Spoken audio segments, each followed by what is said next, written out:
President Trump will address the nation tonight about the war in Iran as U.S. gas prices hit $4 a gallon on average, a first in nearly 4 years. The president says the end of the war is coming, and he even offered a new timeline. NBC's Alice Barr has the latest from Washington. Hi there. The president will speak directly to the American people tonight with what the White House called an important update on the war with Iran that he says will end soon, even as the Pentagon keeps building up U.S. troops in the Middle East.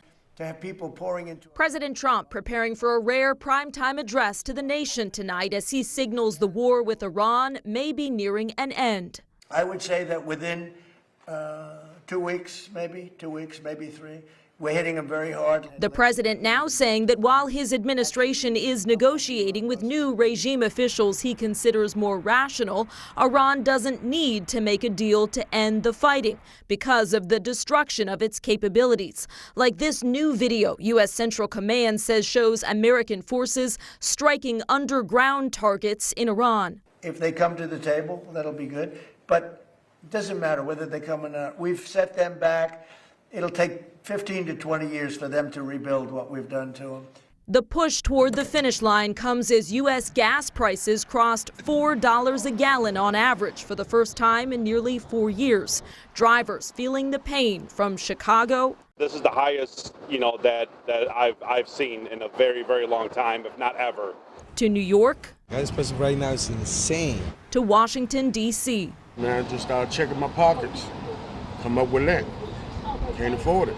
All I have to do is leave Iran, and we'll be doing that very soon, and they'll become tumbling down. Stocks surged Tuesday on hopes the war will end soon and that it won't depend on reopening the Strait of Hormuz. What happens in the Strait, we're not going to have anything to do with, because these countries, China will go up and they'll fuel up their beautiful ships and they'll leave and they'll take care of themselves. Though it's hard to see energy prices falling if that critical route stays clogged.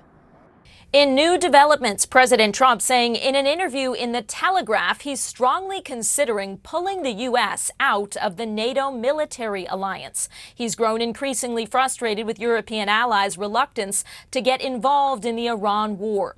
NATO guarantees mutual defense after an attack, and Europe did respond after 9/11, the only time that clause has been invoked. In Washington, Alice Barr, NBC News.